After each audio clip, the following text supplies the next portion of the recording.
Hello, I'm Sheila Alice, our district's Chief Academic Officer. Today's presentation is going to focus on Time for Collaborative Learning, a new addition to our district's PD calendar this school year. The learning targets for this presentation are that you will develop a common understanding of collaborative learning time, including the 3 core principles and the 4 critical questions.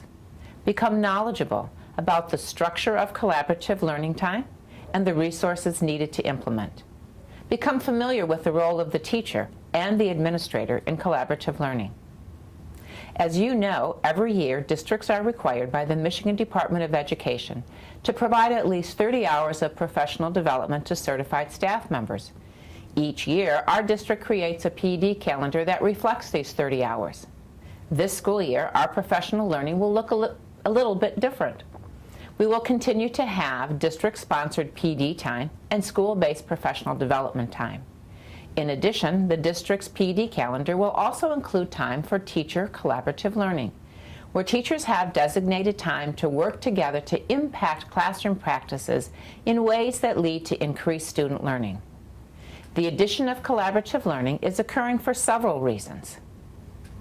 Teachers were asking for time to meet with their colleagues to discuss teaching and learning.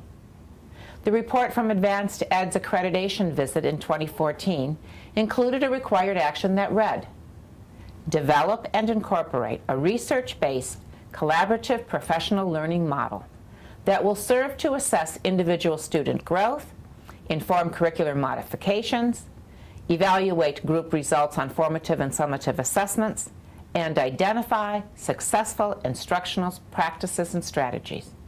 And finally, collaborative learning reflects a research-based, job-embedded, ongoing model of staff working together for the purpose of improving student learning. A little more than 2 years ago, the district's Quality Assurance Review Team, also known as QAR, was charged with addressing this Advanced Ed required action. To that end, the QAR team researched and read articles and books on collaborative learning models. Then, using the continuous improvement cycle and the knowledge gleaned from our readings, the team initiated the first step of the cycle by creating a district vision of professional learning. Their collaborative efforts resulted in the following district vision. Every educator is committed to actively engage in collective inquiry and meaningful collaboration. We will relentlessly question our practices and methods in order to improve student learning. The second step in the continuous improvement cycle is to develop a district profile on collaborative learning. To accomplish this step, the QAR team identified the collaborative learning practices currently being implemented in our district and then compared this list to our vision of collaborative learning, identifying the gaps between our current practices and our vision for collaborative learning. The third step in the cycle is to develop a plan for moving forward with collaborative learning. Our plan, developed in partnership with the LEA leadership, includes using 6 of the 30 hours of PD time for collaborative learning. These 6 hours are reflected in 1-hour time segments that are on designated specific days for staff to engage in collaborative learning. To enhance our understanding of collaborative learning, let's take a look at the definition developed by 3 experts on this topic, Richard DeFore, Rebecca DeFore, and Doug Reeves. A professional learning community is an ongoing reflective process in which educators work collaboratively in recursive cycles of collective inquiry and action research in order to better achieve results for the students they serve. The PLC process is specifically intended to create conditions that help educators become more skillful in teaching, because great teaching and high levels of learning go hand in hand. Each of you should have received a booklet to accompany this program. Please turn to pages 1 and 2 titled, Why Should We Collaborate? On these pages you see a list of references to and quotes from books on the importance of collaboration. Take a couple of minutes to read these 2 pages on your own. Highlight or underline key words and phrases. Look specifically for words that reflect how collaborative learning is different from our traditional form of professional development. When finished, Turn and talk to your elbow partner about the key notices you took away from these quotes.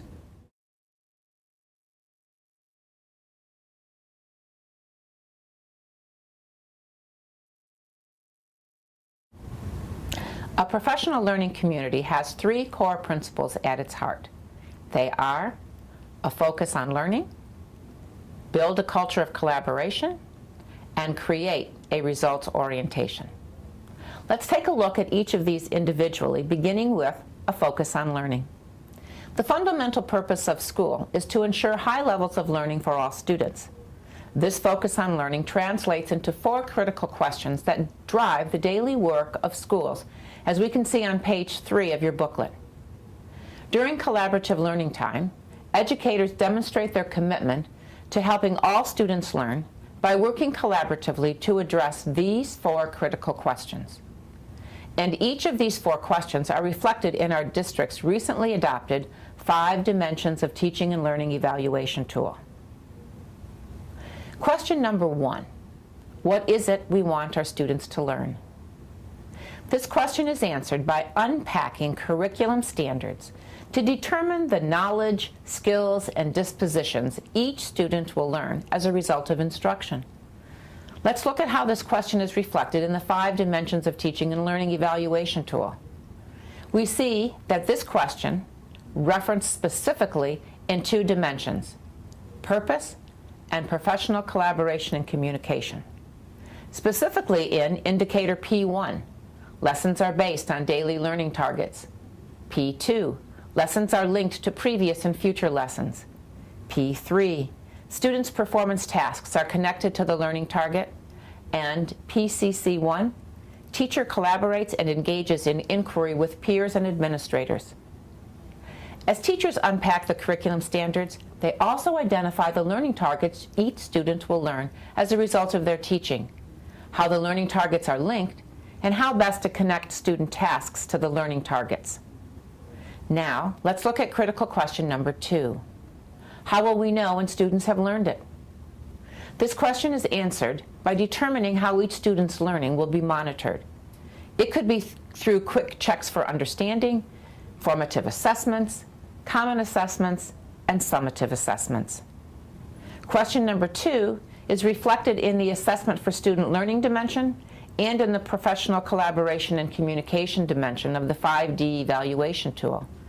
We see it specifically in indicator A1. Students assess their own learning. A2, students use formative assessment. A3, assessments provide information about student learning. A4, assessments give feedback on student learning aligned with the learning target. A5, assessment systems provide data that informs future teaching. And PCC1, teacher collaborates and engages in inquiry with peers and administrators. As teachers collaboratively analyze student learning, they determine which students have met the learning targets and those who have not, which leads to critical question number 3. How will we respond when some students do not learn? This question is answered by identifying additional time, instruction, and interventions for students who are experiencing difficulty or struggling. In 5D, critical question number 3 is reflected in 3 different dimensions. They include curriculum and pedagogy, student engagement, and professional collaboration and communication. Specifically, in indicator CP1, instructional materials and tasks align with students' level of challenge. CP4, teachers use strategies to differentiate instruction. CP5, teachers scaffold instruction. SE3, teachers capitalize on student strengths. PCC1, teacher collaborates and engages in inquiry with peers and administrators. And PCC4, teachers make pacing adjustments to meet the individual needs of students. And finally, critical question number 4. How will we respond when some students are already proficient? This question is best answered by differentiating instruction so the needs of all students are met. Students who are already proficient need opportunities that allow them to expand and enrich their understanding. Again, question number 4 is reflected in the same 3 dimensions of 5D as critical question number 3. They include curriculum and pedagogy, student engagement, and professional collaboration and communication, including specifically indicators CP1, CP4, SE3, PCC1, and PCC4. Let's now look at the second core principle, which is building a collaborative culture. No school can help all students achieve at high levels if teachers work in isolation.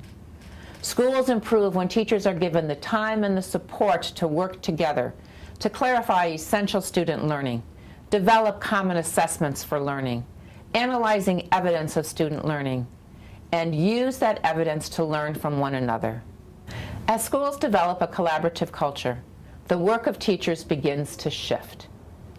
Take a moment to review the shifts in fundamental purpose and a shift in the work of teachers on page 4. And then with your elbow partner or partners, evaluate your current practices as reflected in this chart. Where do you see yourself functioning?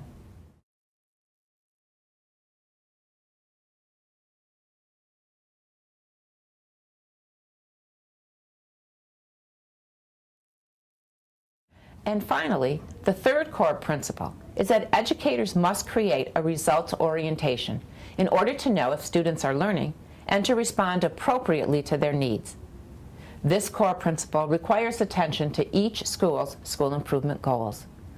In a results-oriented school, every member of the school team is working collaboratively with each other to gather and analyze evidence of student learning on a regular basis to inform and improve his or her professional practice, as well as the collective practice of the collaborative team. Using evidence of student learning on a regular basis to identify the specific needs of individual students, and evaluating the effectiveness of every program, practice, and procedure on the basis of its impact on student learning. As schools develop a results orientation, the work within the school shifts. Take a moment to review the shifts in the use of assessments and the shifts in focus that are on page 5. And again, with your elbow partner or partners, evaluate your current practices as reflected in this chart. Where do you see your practices?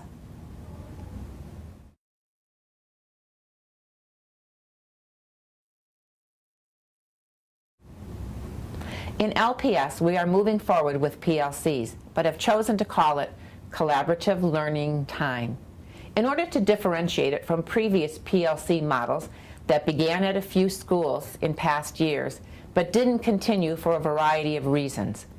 We want a fresh start with a new name, which is why we've chosen collaborative learning to define this professional learning model.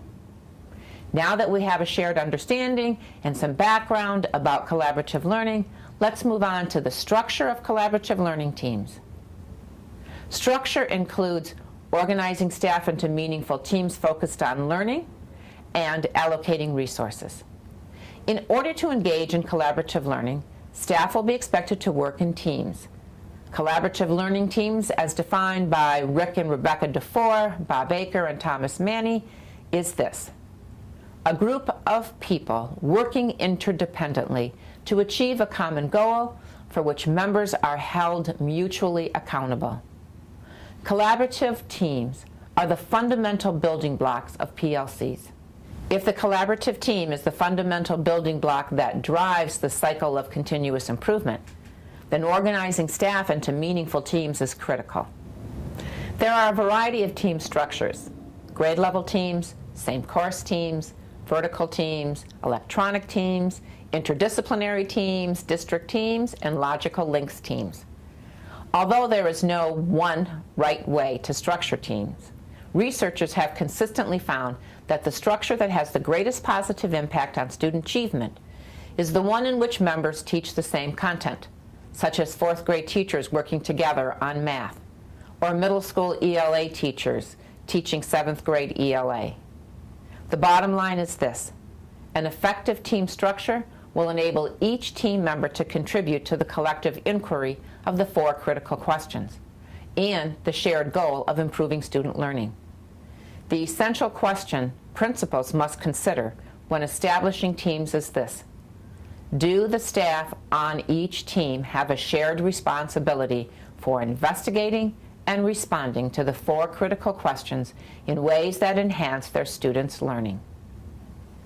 Creating teams based on this shared responsibility will ensure team members are able to engage in meaningful dialogue and conversation around these 4 questions. You may be wondering how many teachers should be on a collaborative learning team. Rick DeFore recommends not fewer than 3 and no more than 12 teachers. However, in our district, we know and accept that there may be teams with only 2 team members. One of the essential resources needed for collaborative learning is time. We've created a schedule of 6 one-hour blocks for collaborative learning time this school year. This information can be found on the bottom of page 5. You will notice that 6 separate dates have been selected for elementary schools, 6 for middle schools, and 6 for high schools to engage in collaborative learning. This allows staff with shared responsibilities between schools to be able to have a designated date for their collaborative learning, and for a staff member who has a single or sole teaching responsibility to collaborate with a colleague in another school who has the same responsibility, such as an AP US history teacher or a middle school technology teacher. Their collaboration can occur virtually using Google Hangout or Skype. Rick DeFore emphasizes that high-performing teams establish collective commitments or norms on which they agree and clarify the specific behaviors and action steps each person must take for the team to be successful. The norms help determine whether the members function as a high-performing team or become simply a loose collection of people working together. Being specific about norms raises the level of effectiveness, produces a positive experience for group members, and helps to socialize new members into the group quickly. Norms represent protocols and commitments developed by each team to guide members in working together. Norms represent protocols and commitments developed by each team to guide members in working together. Norms help team members clarify expectations regarding how they will work together. Page 6 in the booklet includes an explanation of norms, tips for establishing them, and a sample strategy for creating them. Having team norms is a requirement. How each team chooses to create them is up to each team.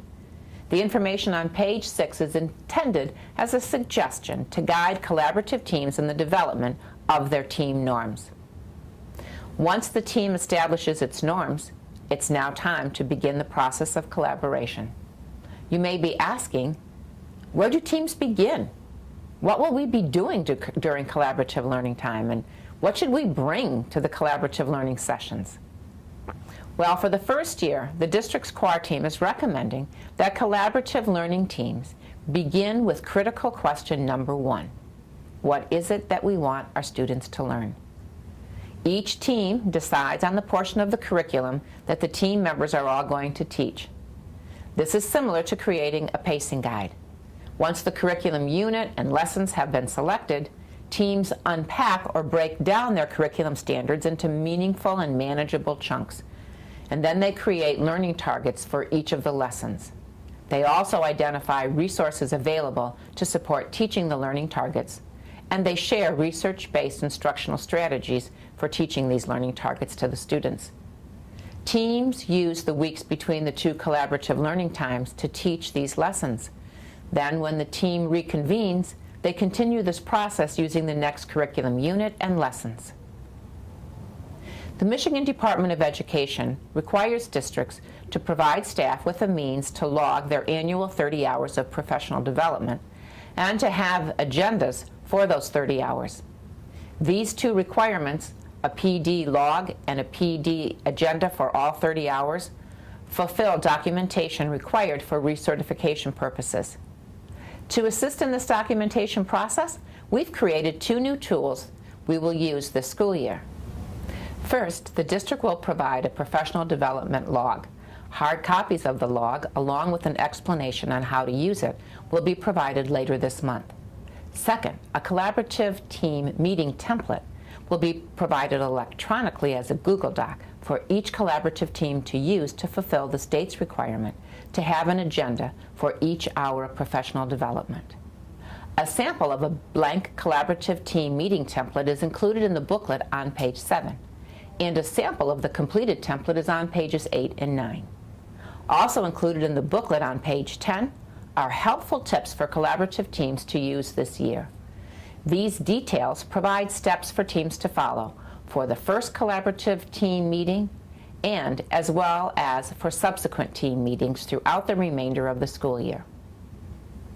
Now that you have an understanding of the role of the teacher in collaborative learning, you may be wondering, well, what role does the administrator play in collaborative learning teams? The principal establishes the collaborative learning teams, provides teams with relevant and timely resources, ensures staff members use collaborative learning time to focus on one of the 4 critical questions, supports new members to the team, and monitors the effectiveness of collaboration and intervenes when appropriate, and also provides guidance and support to teams. Administrators can also be an active member of a collaborative learning team. As the staff at each of our schools moves into collaborative learning teams, it's important for us to remember that this process is neither sequential nor linear. As we begin the process, several steps will happen simultaneously. It's likely we may need to return to correct or improve upon our initial efforts, and that's okay. We'll monitor the implementation of collaborative learning time, we'll provide guidance whenever needed, we'll make modifications when necessary, and we'll support each other as we move forward with this exciting new professional learning model. The rewards of learning in collaborative teams: successful empowered teachers and students who are learning regardless of circumstance are well worth the effort. As we move to implement collaborative learning teams, it is our hope you will embrace the advice of Ralph Waldo Emerson. What lies behind us and what lies ahead of us are insignificant compared to what lies within us. I wish you all the best as we begin the journey of implementing collaborative learning teams in Livonia Public Schools.